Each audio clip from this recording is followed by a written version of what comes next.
Hello students, welcome to RB career institute. आज हम लोग पढ़ेंगे मैथमेटिक्स में टॉपिक अरिथमेटिक प्रोग्रेशन एपी। चलिए स्टार्ट करते हैं। तो सबसे पहले मैं जो आपको बताना चाहूंगा वो कहूंगा what is the sequence. A list of numbers having specific relation between the constitutive terms is generally called a sequence. अब इसको मैं एग्जाम्पल के तौर पर समझाऊं। जैसे यहाँ पे मैंने एक एग्जाम्पल मेंशन किया है 1 3 5 7 9। यहाँ पे आप देख सकते हैं कि 1 से स्टार्ट हो रहा है ये, और इसके बाद इसमें +2 हो रहा है तो ये 3 बन रहा है। जितना 3 में +2 करेंगे तो 5 बन रहा है। 5 में +2 करें तो 7, 7 में +2 करें तो 9। तो ये एक सीक्वेंस फॉलो कर रहा है। सीक्वेंस फॉलो कर रहा है मतलब कि हर एक नंबर पिछले नंबर में 2 ऐड करने से अगला नंबर मिल रहा है।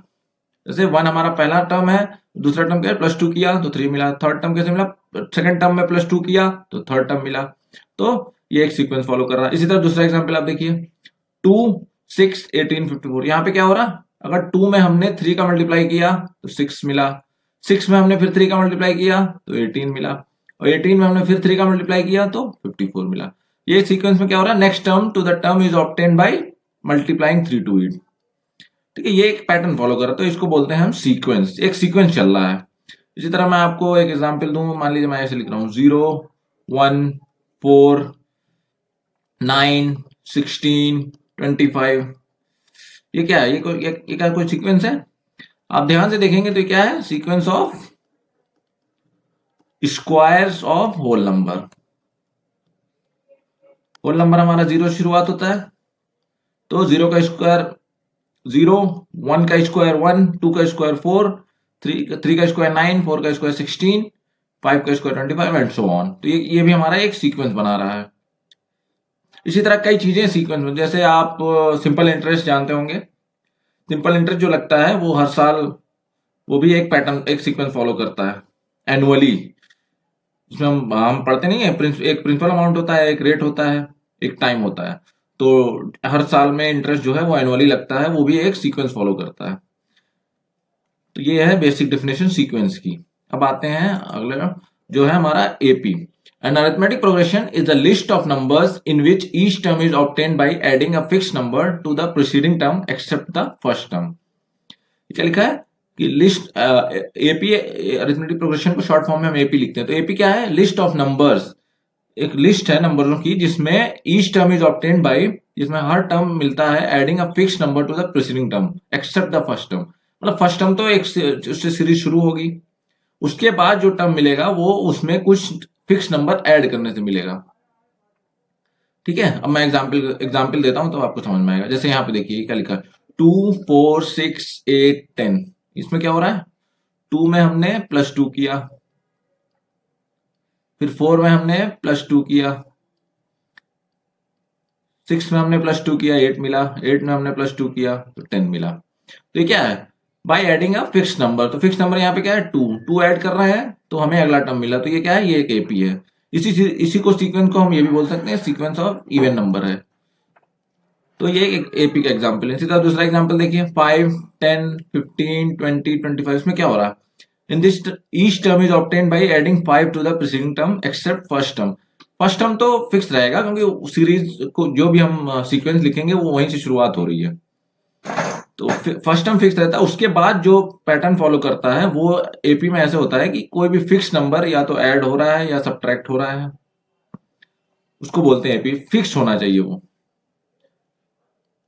ठीक है, अब इसी फिक्स नंबर को हम क्या बोलते हैं? Common difference. जनरली इसको डी से डोनेट किया जाता है।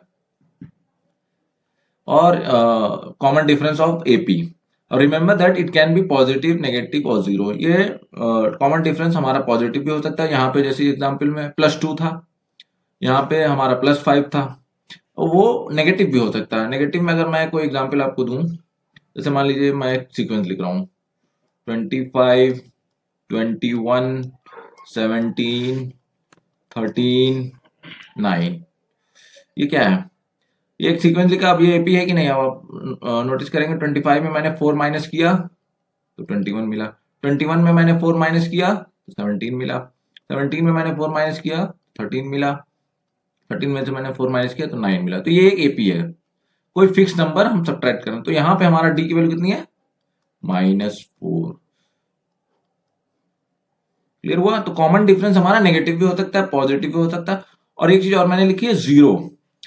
कॉमन डिफरेंस हमारा जीरो भी हो सकता है, लेकिन जीरो के केस में हमारा एपी बिल्कुल सेम टर्म्स का बन जाएगा। जैसे अगर मैं लिखूं, मैं कोई अरिथमेटिक प्रोग्रेशन लिख रहा हूं, 5 5 5 5, ये हमारा एपी है जिसमें कॉमन डिफरेंस जीरो है। ठीक है, चलिए आगे बढ़ते हैं। अब ये if the first term of a sequence is a, मान लीजिए हमने सीक्वेंस का पहला टर्म ए मान लिया, तो अरिथमेटिक प्रोग्रेशन का जो जनरल टर्म्स होते हैं वो कैसे लिखा जाता है? ए plus d, a plus 2d, a plus 3d, जहां पे डी हमारा कॉमन डिफरेंस है। मान लीजिए पहला टर्म ए है, तो दूसरा टर्म कैसे बनेगा? ए में हमने डी जोड़ दिया। तीसरा टर्म कैसे बनेगा? ए प्लस डी प्लस डी, अब इसमें हम डी जोड़ेंगे तो ये क्या हो जाएगा? ए प्लस 2d। तीसरा टर्म कैसे बनेगा? अब हम इसमें डी जोड़ेंगे, यानी a plus d plus d plus plus d, इसमें हमने डी जोड़ा तो ए प्लस 3d। तो ये एपी का जनरल फॉर्म है। ए हमारा first term, a plus d, a plus 2d, a plus 3d। ठीक है, डी हमारा क्या है? Common difference. अब देखिए ये क्वेश्चन है जो सिंपल सा, to check that given terms are in AP और नॉट। तो एपी का फॉर्मूला क्या है? एपी का डेफिनेशन क्या बताई थी मैंने? सॉरी, फॉर्मूला नहीं, डेफिनेशन मैंने जो बताई थी कि अगला टर्म पिछले टर्म में कुछ फिक्स नंबर ऐड करने से मिलेगा। तो यानी कि दो टर्म के बीच का डिफरेंस जो है सेम होगा एपी में। तो यहाँ पे हमें यही चेक करना है कि ये गिवन टर्म्स एपी में है या नहीं है। तो हम क्या करेंगे, पहले दो टर्म डिफरेंस निकालिए, 6 माइनस 2 कितना है? 4। इसी तरह तीसरे और दूसरे टर्म्स में डिफरेंस देखिए, 10 माइनस 6 कितना है? 4 है। इसी तरह फोर्थ और थर्ड टर्म में डिफरेंस देखिए, 14 माइनस 10 कितना है? 4। यानी कि कॉमन डिफरेंस हमारा सेम है, डी की वैल्यू 4 है। तो ये क्या है? कॉमन डिफरेंस जब सेम है तो ये एक एपी सीरीज है। This is an AP. ठीक है, ये बेसिक सा क्वेश्चन था ताकि आपको क्लियर हो जाए एपी को कैसे पहचानते हैं। चलिए आगे बढ़ते हैं। अब देखिए एक क्वेश्चन और, फाइंड द वैल्यू ऑफ के for which the given sequence is in AP. तो तीन टर्म्स लिखे हुए हैं हमारे, 4, के माइनस 1 और 12। क्या कह रहा है? के की वैल्यू निकालिए कि ये सीक्वेंस क्या बन जाए? एपी बन जाए। तो मैंने क्या बताया, एपी के सीक्वेंस के लिए दोनों टर्म्स का जो हर दो टर्म्स का डिफरेंस क्या होगा? बराबर होगा। तो वही कॉन्सेप्ट हमें लगाना है। तो अगर ये एपी है तो क्या, इसमें से इसको माइनस करेंगे और इसमें से इसको माइनस करेंगे, ये दोनों बराबर होना चाहिए। जैसे कि 4 माइनस के माइनस 1 इज इक्वल टू के माइनस 1। आप चाहें तो इधर से करें, चाहे तो इधर से करें, बात वही है। इसमें से इसको माइनस करें या इसमें से इसको माइनस करें या इसमें से इसको माइनस करें। अगर मैं दूसरे टर्म के लिखूं तो मैं ऐसे भी लिख सकता हूं, के माइनस 1 माइनस 4, मैंने इसमें से इसको माइनस किया। इसी तरह 12 माइनस के माइनस 1, बात वही है। मैं दोनों तरह से सॉल्व करके आपको दिखाता हूँ, दोनों तरफ से सेम आंसर आएगा। चलिए इसको करते हैं, 4 माइनस माइनस की वजह से साइन चेंज हो जाएगा, के माइनस 1 माइनस 12। यहाँ पे 4 प्लस 1 5 माइनस के, यहाँ पे कितना बचा? के माइनस 13। ठीक है, अब ये के इधर जाएगा तो प्लस में आ जाएगा, यानी कि 2k, और ये 13 इधर आएगा तो प्लस 5 प्लस 13 ये कितना? 18। 2k इज इक्वल टू 18, मतलब k कितना है? 18/2 9। ठीक है, अभी चलिए इसको सॉल्व करते हैं। अब इसको सॉल्व करेंगे तो क्या लिखेंगे? K minus 1 minus 4 equal to 12 minus की वजह से साइन चेंज हो जाएगा। तो अब इसको देखिए, के माइनस 5 हो जाएगा, ये कितना हो जाएगा? 12 प्लस 1 13 माइनस के, ये के माइनस यहाँ आ जाएगा तो प्लस आ जाएगा 2k, और ये 13 प्लस 5, ये 5 इधर से यहाँ जाएगा तो प्लस में आ जाएगा, 13 प्लस 5 18, फिर 2k इज इक्वल टू 18, वही बन रहा है, तो k की वैल्यू 9। देखा? तो चाहे तो आप यहां से चले, इसको इसमें से माइनस करें, फिर इसको इसमें से माइनस करें, या इसको इसमें से माइनस करें, या असेंडिंग में चले या डिसेंडिंग में चले, बात वही है। कॉमन डिफरेंस हमेशा बराबर रहेगा। तो k की वैल्यू हमारी कितनी होगी? k की वैल्यू अगर हमारी 9 होती है तो ये हमारी सीरीज एपी बन जाएगी। ठीक है, चलिए आगे बढ़ते हैं।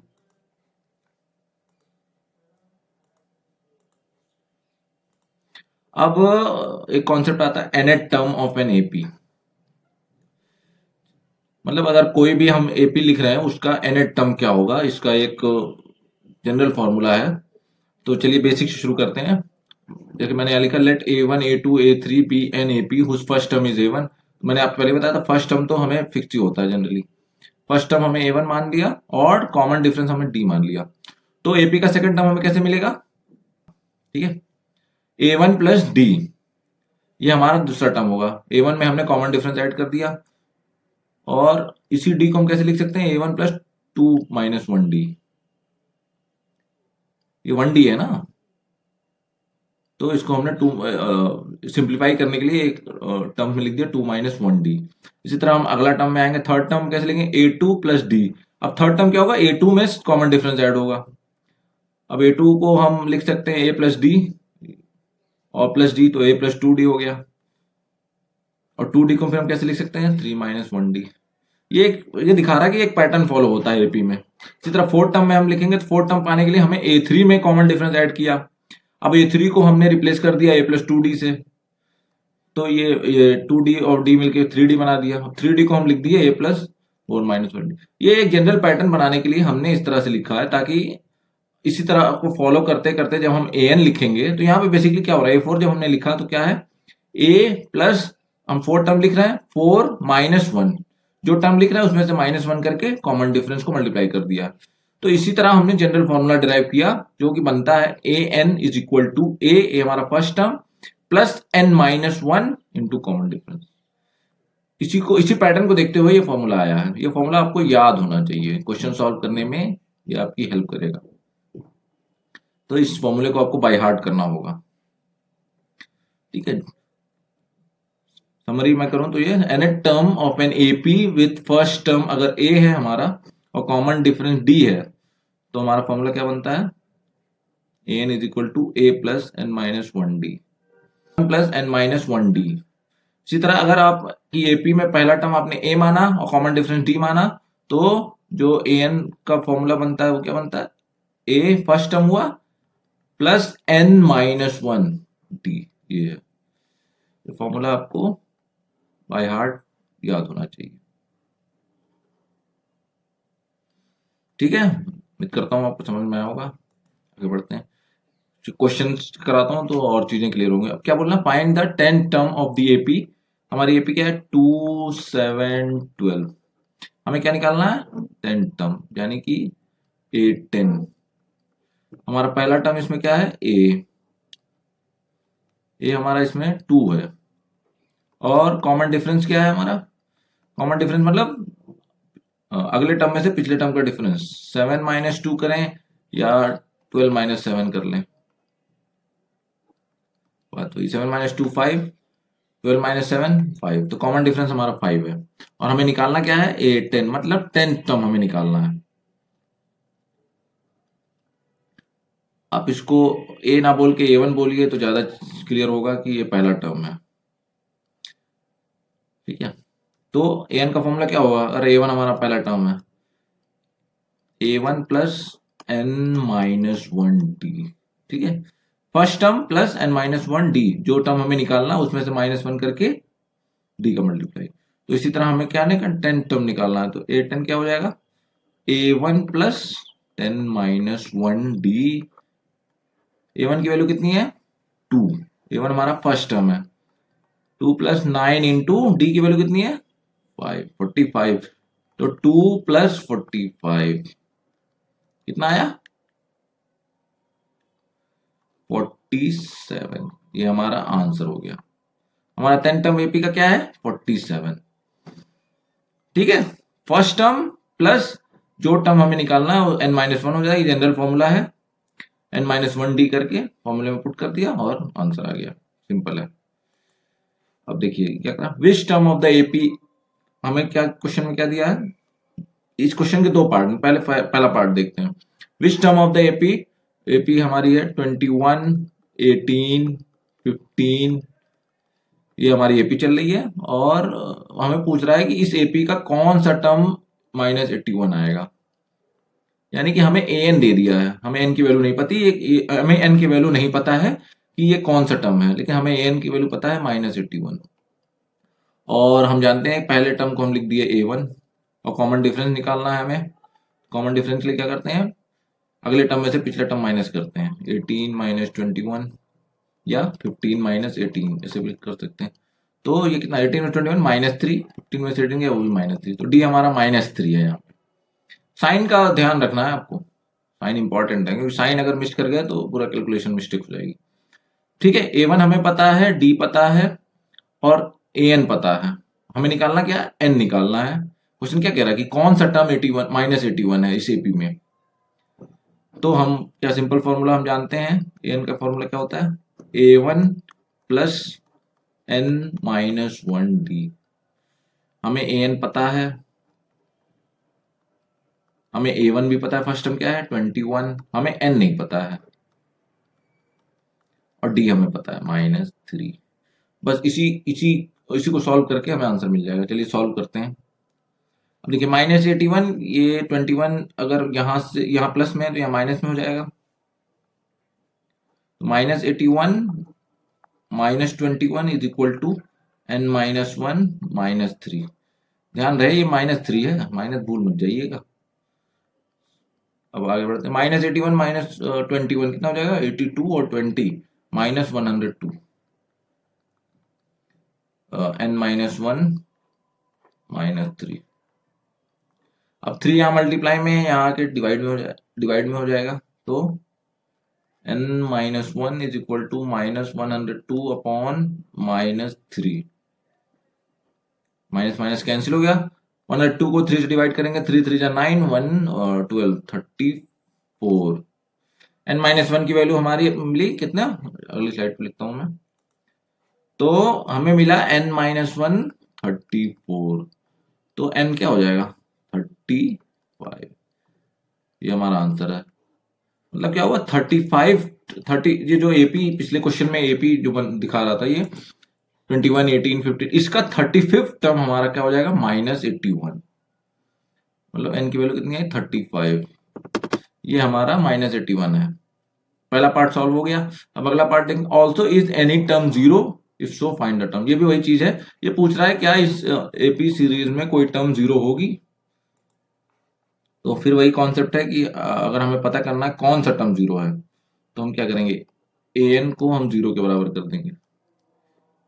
अगर n हमारा रियल नंबर आ रहा है तो हाँ कोई टर्म जीरो होगा, अगर n हमारा फ्रैक्शन में आ जाता है तो ऐसा कोई टर्म नहीं होगा जो एपी में जीरो हो। तो चलिए पहले सॉल्व करके देखते हैं।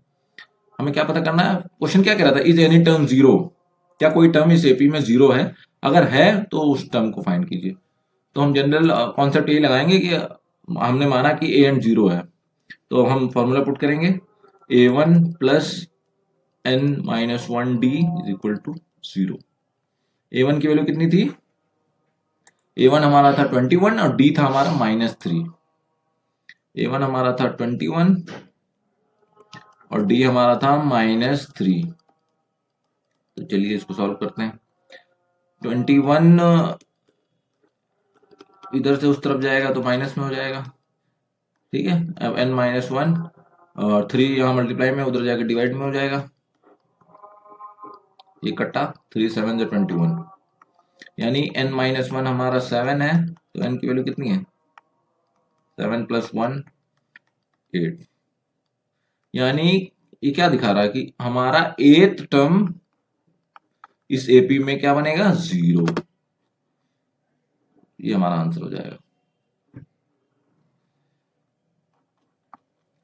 तो दूसरा पार्ट सॉल्व नहीं हो गया कि is any term zero, yes 8th term is 0, में से लिख देंगे आंसर। अगर यही n की वैल्यू अगर फ्रैक्शन में आती तो इस एपी में कोई ऐसा टर्म नहीं होता जो 0 होता। इसका आंसर होता no this AP does not contain any term which is 0। लेकिन यहाँ पे n हमारा होल नंबर रियल नंबर आ गया, तो ये 0 है, 8वां टर्म हमारा इस एपी सीरीज में 0 है। ठीक है, चलिए आगे बढ़ते हैं।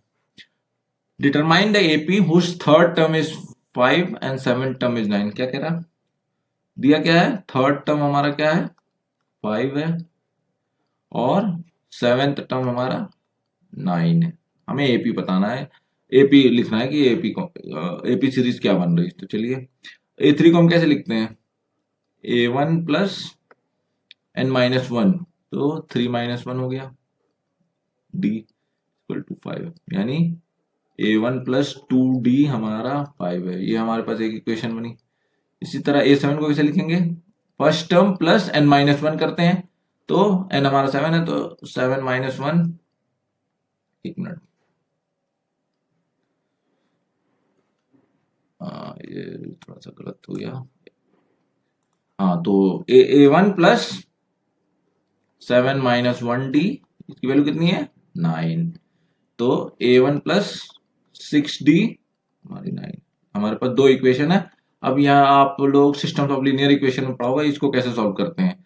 अगर हम इक्वेशन 2 में से 1 माइनस कर दें, तो देखिए A1 प्लस 2d, नहीं, एक मिनट, अगर हम इक्वेशन 2 में से 1 माइनस करें, तो पहले हम इक्वेशन 2 लिखें और फिर इक्वेशन 1 लिखें। ये सिस्टम ऑफ लीनियर इक्वेशन है, आप लोग पढ़े होंगे। माइनस करेंगे, ये A1 माइनस A1 कट गया, 6d में से 2d गया 4d, 9 माइनस 5 4, यानी कि d की वैल्यू कितनी, 4/4 1, d हमारा 1 है, ये हमें मिल गया। और फर्स्ट टर्म और डी हमें 1 मिल गया। अब फर्स्ट टर्म निकालने के लिए किसी भी इक्वेशन में अगर हम डी पुट कर देंगे तो हमें A1 मिल जाएगा। तो चलिए फर्स्ट इक्वेशन में हम डी पुट करते हैं, तो A1 प्लस डी की वैल्यू कितनी है, 2 इंटू 1, ये हमारा 5 था, तो A1 हो गया 5 माइनस 2, यानी कि 3। समझ में आया, A1 भी मिल गया, D भी मिल गया। अब हमें AP बताना है, तो अब AP लिखेंगे, तो फर्स्ट टर्म हमारा 3 है, तो अब AP कैसे लिखेंगे, थोड़ी स्पेस कम हो गई है, मैं ऊपर से थोड़ा सा रब करता हूं। चलिए यहां पे लिख देता हूं मैं। तो A1 हमारा 3 है, अगला टर्म कैसे, D हमारा 1 है, तो अगला टर्म 4 होगा, फिर 5 होगा, फिर 6 होगा, फिर 7 होगा, फिर 8 होगा, फिर 9 होगा। ये हमारी AP बन जाएगी, ये हमारी रिक्वायर्ड AP है। फर्स्ट टर्म 3 है, कॉमन डिफरेंस 1 है, तो 3 4 5 6 7। अब देखिए क्वेश्चन में मैच करिए, determine an AP whose third term is 5। अब इस AP का थर्ड टर्म क्या है, 5, मैच कर रहा, थर्ड टर्म 5 है, और 7 टर्म 9 है। इस AP का 7 term first second third fourth fifth 6 7 term हमारा 9 है, तो ये हमारी रिक्वायर्ड AP है। ठीक है, आप साथ साथ इसको प्रैक्टिस करिएगा, आपको समझ में आ जाएगा। ये हमारा आंसर, ठीक है। तो हमने क्या किया, जो हमें दिया था उसके बेसिस पर हमने इक्वेशन बनाई, फर्स्ट टर्म हमें A1 माना, कॉमन डिफरेंस D मान लिया। ठीक है, दो इक्वेशन आ गई। इसको सॉल्व करने के लिए सिस्टम ऑफ लीनियर इक्वेशन को हम जैसे सॉल्व करते हैं उस तरह से सॉल्व किया, तो एक वेरिएबल हमारा निकल गया। फिर किसी एक इक्वेशन में पुट करके हम दूसरा वेरिएबल निकाल लेंगे, वो हमारा आया 3। अब हमें सब कुछ पता चल गया। अब AP बनाने के लिए क्या होता है, फर्स्ट टर्म उसमें कोई एक फिक्स टर्म ऐड होता है या माइनस होता है। यहाँ पे D हमारा 1 था, तो सब में एक एक ऐड होता चला गया, तो 3 के बाद 4 के बाद 5 के बाद 6 के बाद 7 के बाद 8 के बाद 9, ये हमारी एक AP बन गई। ये हमारा आंसर है। ये आगे बढ़ते हैं। अभी क्या, find the 11 term from the last term of the AP। ये भी पूछ रहा है कि 11 टर्म हमें फाइंड करना है, लेकिन यहाँ पे ये चक्कर है कि ये पूछ रहा है फ्रॉम द लास्ट टर्म, पीछे से 11th। तो हम क्या करेंगे, हम अब देखिए AP में एक चीज होती है, अगर आप मैं कोई AP लिखूं, मान लीजिए 1 4 7 10 13, ये एक मैंने एक AP लिखा, इसमें क्या हो रहा है, +3 +3 +3 +3। ठीक है, तो ये AP +3 ये AP बन रही है, जिसमें फर्स्ट टर्म 1 है और कॉमन डिफरेंस D है।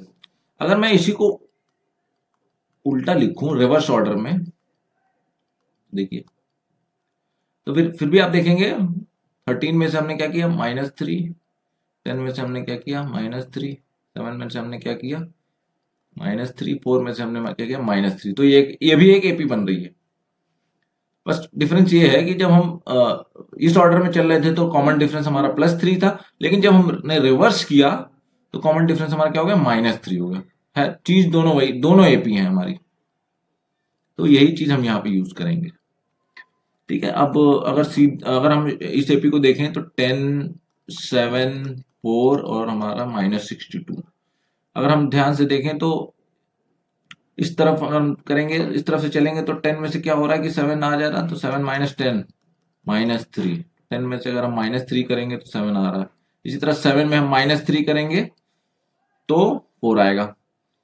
तो अगर हम इधर से एपी अपनी शुरू करेंगे तो इधर में क्या होगा, +3 करेंगे तब पिछला टर्म मिलेगा। अगर मान लीजिए हम इसको रिवर्स कर दें, हम ऐसे लिख दें 62 -62 है, sorry, dash dash dash dash 4 7, ये भी एक एपी रहेगी, लेकिन इसमें कॉमन डिफरेंस हमारा 3 हो जाएगा। बस यही कॉन्सेप्ट है। अगर सीरीज रिवर्स हो गई तो कॉमन डिफरेंस के साइन चेंज हो जाएंगे। हमने क्या किया, ये एक क्वेश्चन था हमारा, इसमें कॉमन डिफरेंस -3 था, हमसे पूछ रहा है कि 11 टर्म फ्रॉम द लास्ट, तो हमारी एपी यहां से शुरू करना है हमें, तो हमने उसको रिवर्स कर लिया, बस कॉमन डिफरेंस को साइन चेंज कर दिया। अब हमारा क्या है, A1 हमारा -62 हो गया क्योंकि एपी अब यहां से शुरू हो रही है, और डी हमारा 3 है। हमें निकाला गया 11 टर्म। अब यहां से 11 टर्म हमें पता चल जाएगा, A11 equal to A1 plus n-1 D। A1 की वैल्यू -62, n-1 11 -1 10 इंटू D, तो -62 प्लस 30, 62 - 30 52, 42 32 -32, ये हमारा 11 term from the last term. ये थोड़ा ट्रिकी क्वेश्चन है क्योंकि उसने कहा कि लास्ट टर्म से हमें 11 टर्म चाहिए। अगर आप ये नहीं पढ़ेंगे तो आप यहां से 11 निकाल देंगे, आंसर गलत हो जाएगा। ठीक है, बस यही कॉन्सेप्ट है कि अगर हम एपी, यहाँ मैंने जैसे आपको समझाया कि अगर मैं एपी को रिवर्स ऑर्डर में लिखता हूं तो कॉमन डिफरेंस जो है उसकी साइन चेंज हो जाती है, रहता दोनों एपी है, चाहे आगे से आप काउंट करें चाहे पीछे से आप काउंट करें। ठीक है, इसको प्रैक्टिस कर लीजिएगा। अब चलिए एक वर्ड प्रॉब्लम्स लेते हैं हम। क्या कह रहा है, in a flower bed there are 23 rose plants in the first row. क्या कह रहा है, फर्स्ट रो में 23 रोज प्लांट है। फिर क्या कह रहा है, सेकंड रो में 21 है। इसी तरह थर्ड रो में 19 है, एंड सो ऑन। अब ये क्या कह रहा है, there are 5 rose plants in the last row. इसी तरह हमें पता नहीं है कितनी रो है, और लास्ट रो में कितना है, 5 रोज है, 5 रोज प्लांट। ठीक है, तो अब आप क्या कर, अब आप देखेंगे नंबर ऑफ रोज का पैटर्न देखिए आप, 23, 21, 19, इस तरह से पैटर्न फॉलो हो रहा है। और क्या कह रहा है, लास्ट रो में 5 है, बीच में कितने हैं ये हमें नहीं पता। फर्स्ट रो में 23 रोज प्लांट है, सेकंड रो में 21 रो प्लांट है, थर्ड रो में 19 रो प्लांट है, और लास्ट रो में हमारे 5 रो। तो आप इस सीक्वेंस को ध्यान से देखिए क्या हो रहा है, 23 में से -2 हो रहा है तो 21 में से -2 हो रहा है तो 19। तो ये क्या है, ये एक एपी है, एक एपी है जिसमें A1 हमारा 23 है, फर्स्ट टर्म हमारा 23 है, फर्स्ट रो में इतने हैं, और कॉमन डिफरेंस हमारा -2 है। और क्या दिया है, लास्ट टर्म हमें मालूम है, लास्ट टर्म को हम कैसे लिखते हैं, an की वैल्यू 5 है। हमें निकालना क्या है, how many rose are there in the flower bed, number of rose, मतलब n पूछा है। चीजें क्लियर हो गई, पहले आपने लिखा क्या क्या दिया है, फिर आपने इसको एक सीक्वेंस में लिखा, आपने पाया कि एक एपी सीरीज चल रही है। अब हमें, हमारे पास फर्स्ट टर्म है, कॉमन डिफरेंस है, लास्ट टर्म हमें एनेट टर्म दिया हुआ है इसका लास्ट। अगर मान लीजिए एपी एन टर्म्स की है तो हमें लास्ट टर्म मालूम है जिसको हम एनेट टर्म बोलते हैं। हमसे पूछा क्या है, how many rose are there, मतलब कितनी रोज हैं, कितने टर्म्स हैं इस एपी में। तो बस अब सिंपल फॉर्मूले में आपको पुट करना है, एन की वैल्यू 5 है, तो एन की वैल्यू 5 है तो एन को हम कैसे लिखते हैं, A1 प्लस n-1 D, इसको वैल्यू है 5। ठीक है, ये n है, मैं फिर से लिख दे रहा हूँ, थोड़ा ओवर राइटिंग हो गई है।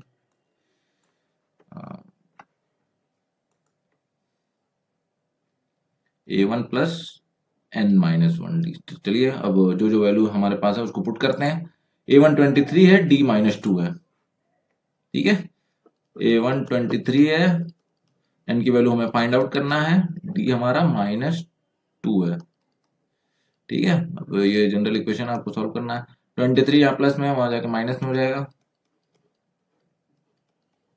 तो 5 माइनस 23 यानी माइनस 18, ठीक है। इसी तरह और n minus one minus 18 minus two, यहाँ मल्टीप्लीकेशन में, वहां जाके डिवाइड में हो जाएगा, माइनस से माइनस कैंसिल, 2 9 जाए 18, n माइनस वन की वैल्यू 9, तो n की वैल्यू 9 प्लस वन, यानी कि टोटल कितने रोज हैं? 10 रोज, रोज प्लांट की 10 रोज हैं, ठीक है। ये आंसर हो गया हमारा, सिंपल है। प्रॉब्लम्स को पढ़िए, क्या क्या दिया है वो लिखिए, फिर देखिए वो एपी बन रहा है, उसके बाद एपी का जनरल फॉर्मूला हमने यूज कर लिया, ठीक है। चलिए अब एक नया कॉन्सेप्ट है, sum of first n terms of N AP. जो भी हम एपी लिख रहे थे जनरल में, उसको अगर हम सम करें, मान लीजिए कोई एन टर्म्स की एपी है, तो उसका सम का भी एक जनरल फॉर्मूला होता है। उसका फॉर्मूला होता है s n is equal to n by two, two A plus N minus one d. ये भी फॉर्मूला आपको बाय हार्ट याद होना चाहिए, जिसमें हमारा ए होता है फर्स्ट टर्म, डी हमारा कॉमन डिफरेंस है, ठीक है। ये सब जनरल टर्म्स हैं, ये आपको याद होना चाहिए।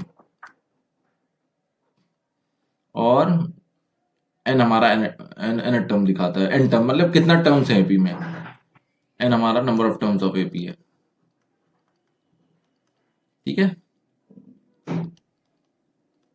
ये भी फॉर्मूला आपको याद होना चाहिए, n by two, two A plus N minus one d, ये जनरल फॉर्मूला है। अब इसी फॉर्मूले को हम थोड़ा सा मॉडिफाई करें तो हम क्या कर सकते हैं, S n is equal to n by two, two a को हमने ए प्लस ए लिख दिया, plus N minus one d को सिंपली ऐसे उतार दिया। अब देखिए यहाँ पे, ये अगर हम ध्यान से देखेंगे तो ये हमने अभी पीछे पढ़ा है, इसको कहते हैं nth टर्म ऑफ एपी, यानी an। तो बस इसको कुछ नहीं किया, a प्लस an लिख दिया। किसी भी एपी में a हमारा फर्स्ट टर्म हमने माना था, आप अगर a1 मानते हैं तो ये इसको n बाई टू a1 लिख सकते हैं। ये अपने ऊपर है कि आप a1 अगर फर्स्ट टर्म लेते हैं तो a1 लिखेगा, और यहाँ पे हमने a को फर्स्ट टर्म माना है तो हम यहाँ a लिखें, तो n by two a plus an। और कहीं कहीं एन को लास्ट टर्म को एल से डोनेट करता है, बुक में आप देखोगे तो एल दिया होता है, तो उससे कंफ्यूज नहीं होना, वो बेसिकली लास्ट टर्म है, एन टर्म है एपी का। तो जनरल फॉर्मूला सम का क्या होगा, N by two A plus L. A हमारा फर्स्ट टर्म है, एल हमारा लास्ट टर्म है, last term of N AP. कोई भी एन टर्म्स की एपी है तो उसका लास्ट टर्म क्या एन टर्म होगा, तो वही चीज है ये। तो एक चीज आपको ये याद रखनी है, s n is equal to n by two, two A plus N minus one d. Formula याद रखिएगा तो वो भी याद रखिएगा, ए क्या है इसमें फर्स्ट टर्म है, और डी हमारा कॉमन डिफरेंस है, एन हमारा एन टर्म, जितने टर्म्स की एपी है उसका एन टर्म। मान ली 5 टर्म्स की एपी, उसका एन टर्म 5th टर्म होगा, तो एन हमारी एन की वैल्यू 5 है, ठीक है। सिंपल फॉर्मूला है, आपको याद होना चाहिए। अब मैं कोई कुछ क्वेश्चन कराऊंगा तो आपको चीजें और क्लियर होंगी। Find the sum of the, चलिए क्वेश्चन करते हैं, find the sum of the first 22 terms of the AP. AP क्या है, 8 3 माइनस 2, ठीक है। अब जनरली आप देखते होंगे ये एपी खत्म नहीं हुई है, ऐसे डॉट डॉट दी, मतलब ये इनफाइनाइट एपी है, हमें पता नहीं है लास्ट टर्म कितना है, बस उसने क्वेश्चन पूछा find the sum of first 22 terms. तो हमारा इसमें a1 फर्स्ट टर्म कितना है, 8 है, कॉमन डिफरेंस 3 माइनस 8 यानी कि -5, कॉमन डिफरेंस हमारा 5 है। हमें निकालना क्या है, फर्स्ट 22 टर्म्स का सम, यानी कि S22। बस फॉर्मूले में पुट करना है। फॉर्मूला क्या था, n/2 A1 plus 2A1 plus n-1, ये फॉर्मूला था। ठीक है, फॉर्मूला भी मैंने आपको बताया। फॉर्मूले में मैंने एक फर्स्ट टर्म a माना था, तो 2a प्लस n-1d था। आपने a1 माना है तो 2a1 प्लस n-1d। ठीक है, अब बस कुछ नहीं करना, वैल्यू पुट करना है। हाँ, n की वैल्यू यहाँ कितनी है, 22, क्योंकि हमें फर्स्ट 22 टर्म्स के क्वेश्चन में पूछ रहा है। तो बस वैल्यू पुट कर दीजिए, 22/2, 2 into 8 plus 22 minus 1, 21 into d -5। ठीक है, ये कितना हो गया, 11 हो जाएगा, 16। अब ये देखिए 22 माइनस 1, 21 इंटू 5 माइनस में आएगा, minus plus into minus 21 into 5 105। बस सिंपल कैलकुलेशन है। 11 इंटू 105 माइनस 16 माइनस 105, इधर 99 89, 11 इंटू 89। बस इसको सॉल्व कर लिए, जो आंसर आएगा ये आपका सम है। ठीक है, मैं लिखूं 11 9 99, 9 कैरी, 11 8 88, 88 प्लस 9 97, और माइनस तो आ जाएगा, माइनस है, ये आपका answer. Minus sum of first 22 terms of the AP. ठीक है, होप चीजें क्लियर हो गई। चलिए अगला क्वेश्चन करते हैं। क्या बोला, if the sum of the first 14 terms of N AP is 1050 and it first term is 10, find the 28 term. अब देखिए क्वेश्चन क्या दिया है, first sum of first 14 term, मतलब S14 हमें दे रखा है 1050, और फर्स्ट टर्म दिया है, फर्स्ट टर्म हमने मान लिया 10 है, पूछ क्या रहा है, 28 टर्म। ठीक है, इतनी चीजें हमें मालूम है। तो अब 28 टर्म निकालने के लिए हमें क्या चाहिए, पहले तो हमें 28 टर्म को हम कैसे लिख सकते हैं, A1 प्लस 20 माइनस 1d, यानी कि A1 प्लस 19d। हमें d की वैल्यू चाहिए, तभी हम A20 निकाल लेंगे। अब चलिए S14 को जनरल फॉर्मूले में लिखते हैं, n/2 2A1 प्लस n-1d की वैल्यू हमारी 1050 है। ठीक है, अब n यहाँ पे कितना है, 14 है, 14 टर्म का सम दे रखा है, तो n की वैल्यू 14 है, तो 14/2 2A1 2 into 10 plus 14 minus 1, d की वैल्यू हमें नहीं पता, d की वैल्यू हमें यहीं से मिलेगी 1050। तो 2 7 7, यहाँ जाके उस तरफ जाके डिवाइड में हो जाएगा 20 प्लस 13d, 1050/7, ये हमारा आ जाएगा 7 1 7 3 35 5 0।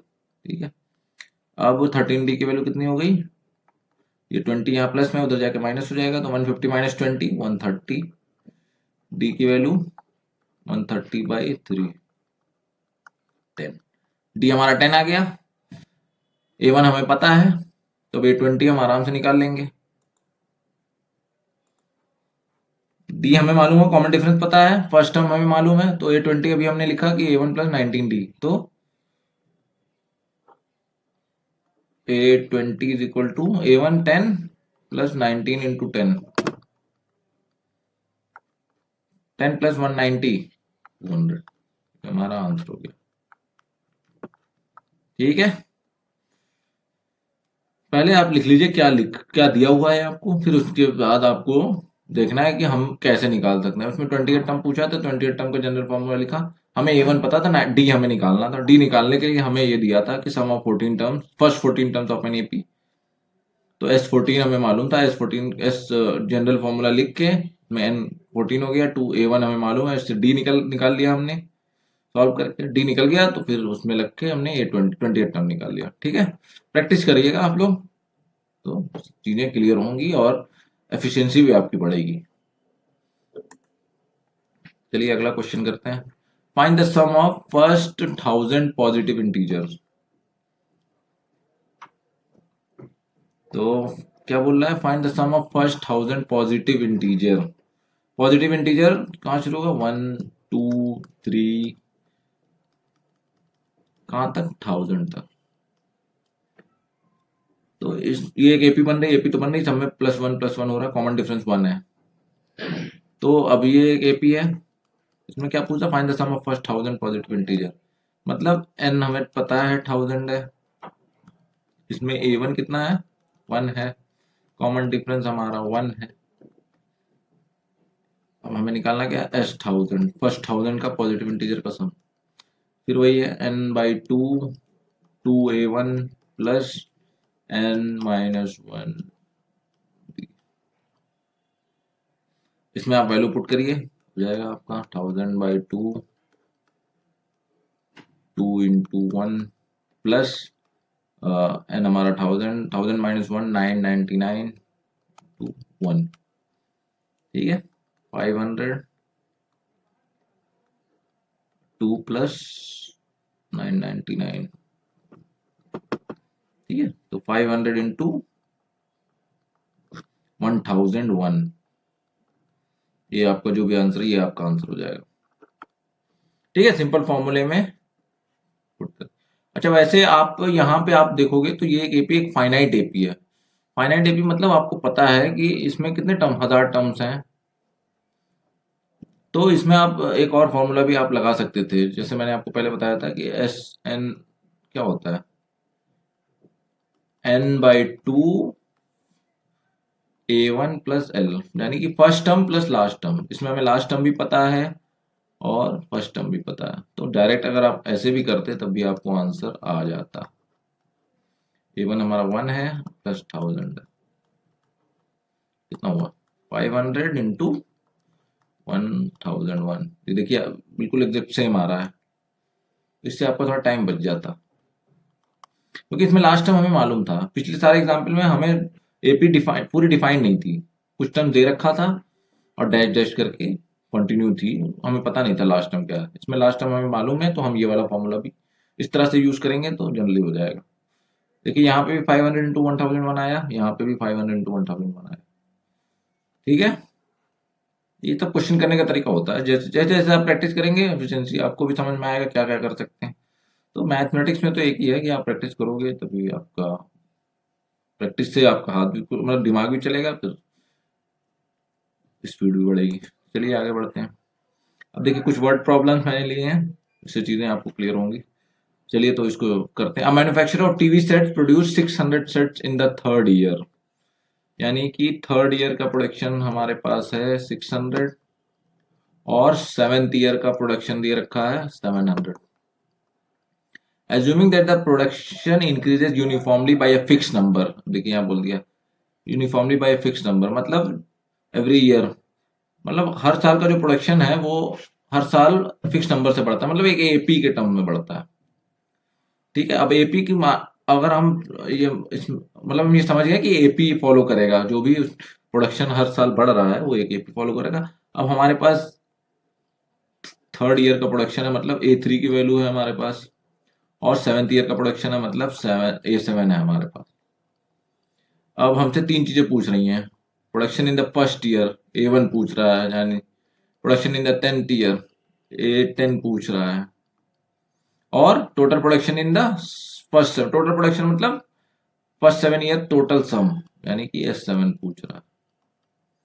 ये तीनों चीजें हमसे पूछी जा रही हैं, हमें मालूम क्या है, A3 मालूम है, A7 मालूम। इस तरह क्वेश्चन एक हमने किया भी है, उसमें वर्ड प्रॉब्लम नहीं थी, उसमें डायरेक्ट दे रखा था कि उसमें शायद दिया था fifth term of N AP is this and seventh term of N AP is this, तो हमने सॉल्व किया था। इसमें प्रॉब्लम्स के फॉर्म में है, हमने उसको सिंप्लीफाई कर लिया। तो बस A3 को हम कैसे लिखते हैं, A1 plus D-1 N-1 general formula है, D-1 नहीं सॉरी N-1। तो थर्ड टर्म्स लिखने के लिए A1 प्लस 3-1D यानी कि 2D 600, ये हमारी एक इक्वेशन हो गई। इसी तरह A7 को कैसे लिखेंगे, A1 plus 6D general formula होता है A N is equal to A one plus N minus one करके डी में मल्टीप्लाई करते हैं 700। बस ये दो इक्वेशन बन गई। जैसे उधर लीनियर इक्वेशन सिस्टम हमने सॉल्व किया था वैसे यहाँ पे भी करेंगे। हम 2 में से 1 माइनस करेंगे तो a1 माइनस ए वन तो कैंसिल हो जाएगा। 6 माइनस 2 4d मिलेगा हमें और 100 मिलेगा। 700 में से 600 गया 100। तो इसको हम सिंप्लीफाई करेंगे तो d की वैल्यू हमारे पास आ गई 25। यानी कि ये जो इसका प्रोडक्शन है टीवी सेट्स का ये एक एपी फॉलो करेगा जिसमें कॉमन डिफरेंस 25 है। ठीक है, उसमें लिखा है ना फिक्स नंबर से हर साल बढ़ रहा है तो हर साल 25-25 बढ़ रहा है। 25-25 हर साल बढ़ेगा। ठीक है, अब हमें डी मिल गया। अब डी मिल गया तो किसी भी एक इक्वेशन में अगर हम पुट करेंगे इसको, मान लीजिए हमने डी को इसमें पुट किया फर्स्ट इक्वेशन में। फर्स्ट इक्वेशन क्या थी हमारे पास, a1 plus 2d is equal to कितना था 600 और d हमारा 25 है। तो अगर हम इसमें d पुट करें तो a1 प्लस 2 इंटू 25 50 600, यानी कि a1 की वैल्यू कितनी होगी 600 माइनस 50 550। ये हमारा a1 है।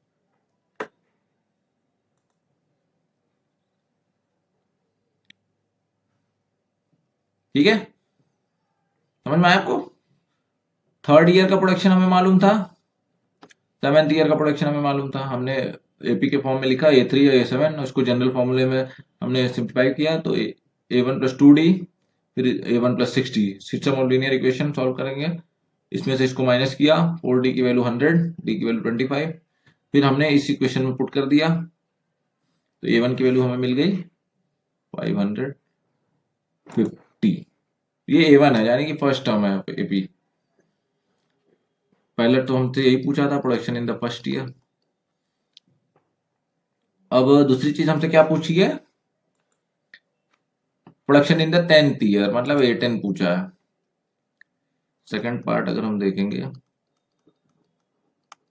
A10, तो A10 कितना हो जाएगा A1 plus n minus 1d होता है 9d हो जाएगा।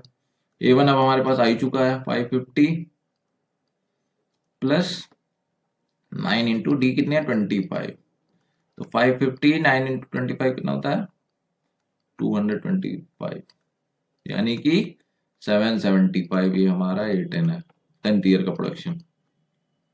ठीक है, अब थर्ड टर्म से क्या पूछा है S7 पूछा है, मतलब फर्स्ट 7 ईयर का सम पूछा, टोटल प्रोडक्शन पूछा। टोटल प्रोडक्शन मतलब कितना प्रोडक्शन हुआ है, सम पूछ रहा है एक तरह से, तो S7 पूछा है। तब S7 का जनरल फॉर्मूला हम जानते हैं n/2 A1 plus n minus 1d 2A1 plus m minus, बस हम वैल्यू पुट कर देंगे हमें आंसर मिल जाएगा। n कितना है 7 तक निकालना है, 7/2 2 इंटू 550 प्लस 7 माइनस 1 6 इंटू 25। ठीक है, 7 माइनस 1 6, डी की वैल्यू 25 है। बस इसको सॉल्व कर लीजिए, ये कितना हो जाएगा 550 इंटू 2 2 5 10 1 कैरी 1100 प्लस 625 150। ठीक है, 7/2 1100 प्लस 150 यानी कि 1250। 2 से इसको काटेंगे कितना होगा 6 2 5 7 इंटू 625 7 5 35 3 कैरी 7 2 14 3 17 1 कैरी 6 42 और 143। ये हमारा आंसर है। टोटल प्रोडक्शन 7 साल में इतना हो रहा है, टोटल प्रोडक्शन 7 ईयर्स में इतना हो रहा है। ठीक है, बस सबको एपी के फॉर्म में हमने यहाँ पे ही समझ लिया था कि ये एपी में चल रहा है। बस हमने जो जो दिया था उसको जनरल फॉर्म में लिखा, उससे हमने फर्स्ट टर्म निकाल लिया। पहले हमने डी निकाला कॉमन डिफरेंस, फिर इस इक्वेशन की हेल्प से फर्स्ट टर्म निकाल लिया। अब फर्स्ट टर्म मिल गया तो अब हमें चीजें आसान हो गई, जनरल फॉर्मूला लगाना। अच्छा, आप यहाँ अगर मैं आपसे पूछूं कि एपी क्या बनेगी तो आप कैसे बताएंगे। फर्स्ट टर्म तो हमारा 550 है, अगर मैं कहूँ कि इसकी एपी लिखिए तो फर्स्ट टर्म 550 है और कॉमन डिफरेंस कितना था 25, तो दूसरा कितना हो जाएगा 575, तीसरा कितना हो जाएगा 600, फिर कितना 625, फिर कितना 650, फिर 675, फिर 700, ये हमारी एपी बन रही है।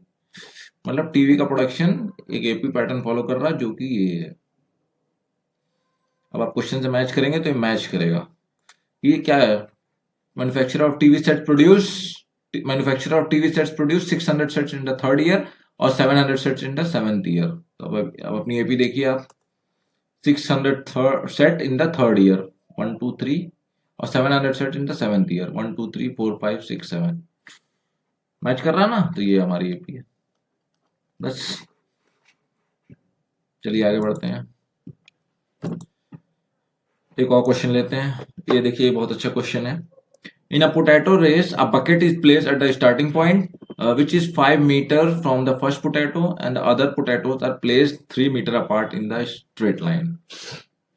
अब इसको हम थोड़ा सा ग्राफिकल रिप्रेजेंटेशन करेंगे, मतलब रिप्रेजेंटेशन करके इसको सॉल्व करेंगे तो आसानी होगी। क्या कह रहा है? Bucket is place at a starting point. यहाँ पे एक बकेट है, ये हमारा स्टार्टिंग पॉइंट है,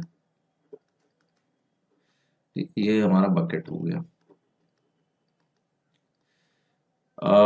bucket is place at a starting point which is 5 metre from the first potato. यहाँ पे एक पोटैटो रखा हुआ है, ये डिस्टेंस है 5 मीटर। अब क्या करें? And other potatoes are placed at 3 metre apart in the straight line. Other potato जो है यहाँ पे इससे 3 मीटर पे दूसरा पोटैटो रखा है, फिर इसके 3 मीटर पे दूसरा पोटैटो रखा है, फिर इसके 3 मीटर पे दूसरा पोटैटो रखा है। इसी तरह 10 पोटैटो हैं, ये एक सीरीज चलेगी, 10 पोटैटो हैं टोटल। समझ में आ रहा है आपको?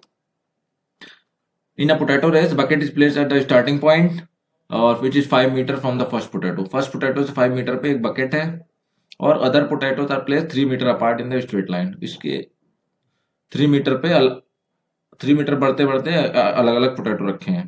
पहला पोटैटो 5 मीटर डिस्टेंस दे रखा है बकेट की, और इस पोटैटो से 3-3 मीटर पे फिर पोटैटो रखे हुए हैं सीक्वेंस में। 10 पोटैटो है टोटल, क्वेश्चन कह रहा। अब देखिए, competitor starts from the bucket, picks up the nearest potato, runs back with it and drops it in the bucket, then runs back to pick the next potato, runs to the bucket to drop it in, and she continues in the same way until the potatoes are in the bucket. Question क्या कह रहा है? एक competitor है जो यहाँ से दौड़ना शुरू करता है। पहले ये यहाँ से जाता है, पहला पोटैटो उठाता है, फिर वापस आता है, बकेट में डालता है, फिर बकेट से शुरू करता है, दूसरे पोटैटो तक जाता है, फिर वापस आता है, बकेट में डालता है। इसी तरह वो तीसरे पोटैटो पे से सो ऑन कंटिन्यू करता रहता है। अब क्वेश्चन पूछ रहा है what is the total distance the competitor has to run. मतलब टोटल 10 पोटैटो उठाने में कॉम्पिटिटर कितनी डिस्टेंस चलेगा। तो चलिए देखते हैं। मान लीजिए कॉम्पिटिटर हमारा यहाँ से शुरू हुआ, तो अगर आप थोड़ा सा ध्यान से देखें तो यहाँ से पहले वो जाएगा 5 मीटर जाएगा तो पोटैटो उठाएगा पहला वाला, ठीक है, और फिर 5 मीटर चल के गया, फिर 5 मीटर चल के वापस आएगा, फिर उसके बाद जाके वो बकेट में डालेगा। तो पहले पोटैटो के लिए उसने कितनी डिस्टेंस चली? 10 मीटर। इसी तरह अब यहाँ पे है वो पहला अब दूसरा पोटैटो उठाने जाएगा, तो अब यहाँ से वो यहाँ तक जाएगा, 8 मीटर गया, फिर 8 मीटर वापस आएगा, 8 मीटर आगे गया, 8 मीटर बैक होगा वापस आने के लिए, बकेट में डालने के लिए। तो कितना चला? 16 मीटर। अब तीसरे पोटैटो में वो यहां से फिर शुरुआत करेगा, तो 5 3 8 3 11 मीटर। 11 मीटर जाएगा, पोटैटो उठाएगा, फिर बैकवर्ड जर्नी करेगा 11 मीटर, फिर बकेट में जाके डालेगा, तो 22 मीटर। इसी तरह नहीं 22 मीटर, ठीक है। इसी तरह वो फोर्थ पोटैटो के लिए 28 मीटर चलेगा। अब आप देखो ये क्या बन रहा है, ये एक एपी बन रही है, +6 +6 +6, ये क्या बन गया? हमारी एक एपी सीरीज बन गई जिसमें हमारा फर्स्ट टर्म 10 है, कॉमन डिफरेंस 6 है। हमें पूछ क्या रहा है? Total distance the computer student, number of potato कितने हैं? 10। तो हमने क्या निकालना है? S10 की वैल्यू। नेक्स्ट स्लाइड पे मैं लिखता हूँ। पूछ क्या रहा है? S10। हमारी सारी डिस्टेंसेस इसमें एपी में है, डिस्टेंसेस आर इन एपी।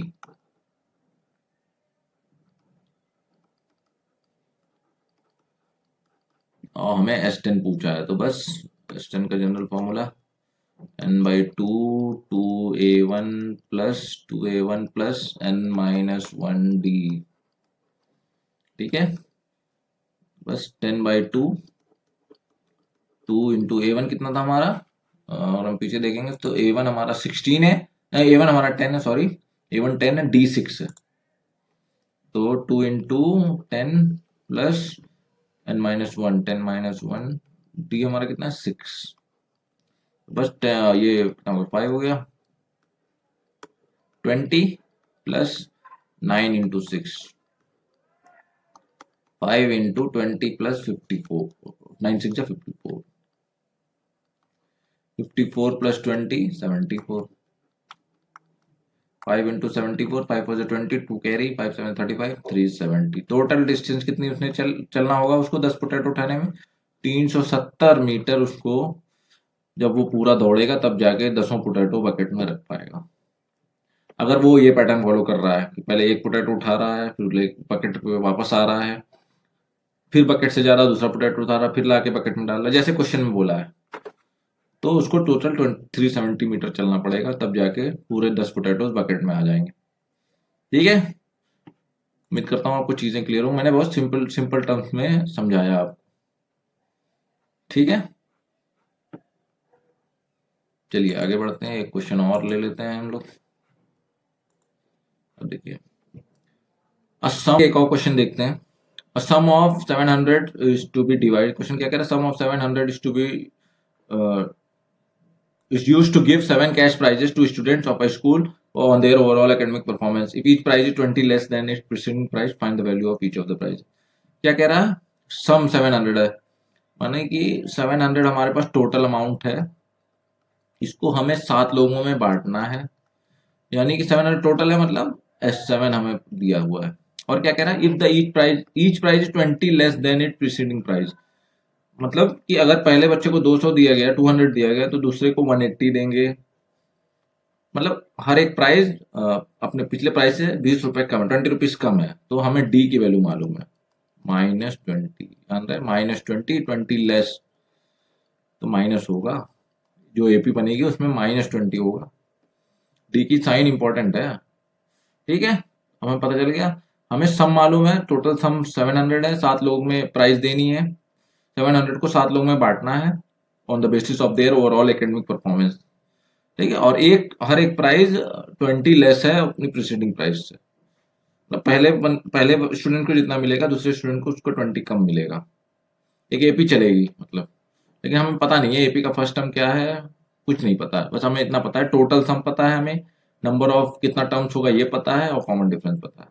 तो हम क्या करेंगे, S7 हमें मालूम है, तो इसको जनरल फॉर्मूला में पुट करेंगे, n/2 2a1 plus n-1d is equal to 700। बस इसमें यहाँ इसमें हमें A1 नहीं पता, A1 हमें यहाँ से मिल जाएगा, तो बस वैल्यू पुट करिए,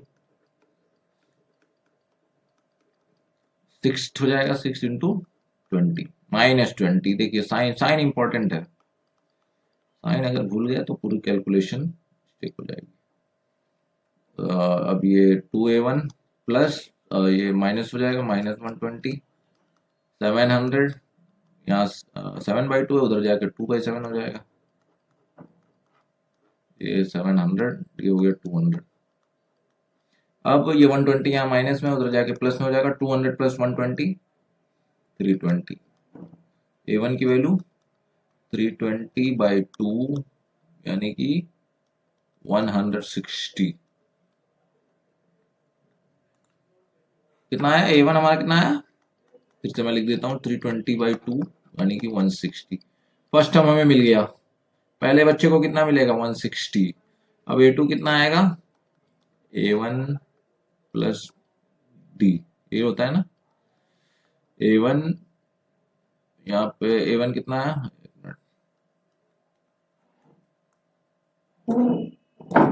A1 कितना है 160 है, डी कितना -20 है, दूसरे बच्चे को कितना मिलेगा 140 मिलेगा, तीसरे बच्चे को A3, अब A1 प्लस 2D हो जाएगा, तो 160 प्लस 2 इंटू -20, यानी कि 160 माइनस 40 120 मिलेगा। बस ये एपी चल रही कि नहीं, 160 140 120, फिर क्या 100, फिर क्या 80, फिर क्या 60। 7 बच्चे हो गए? नहीं 7 नहीं हुए, अब हो गए 7। ये हमारा प्राइस का डिस्ट्रीब्यूशन है। ऐसे हम डिस्ट्रीब्यूट करेंगे प्राइजेस को। क्वेश्चन में यही पूछ रहा था ना, find the value of each of the prizes. तो पहले बच्चे को 160 रुपीज, दूसरे को 140 रुपीज, तीसरे को 120 रुपीज, चौथे को 100 रुपीज, फिर 80 रुपीज, 60 रुपीज, 40। इस तरह से प्राइस डिस्ट्रीब्यूट होगी। इस सब का सम आप देखेंगे 700 बनेगा, जो क्वेश्चन में हमें दे रखा था। ये हमारा आंसर। तो ये हमारा एपी हो गया। मैंने आपको काफी क्वेश्चंस कराए हैं, आप लोग प्रैक्टिस करिएगा। उम्मीद करता हूँ आपको चीजें क्लियर होंगी। ठीक है, थैंक यू।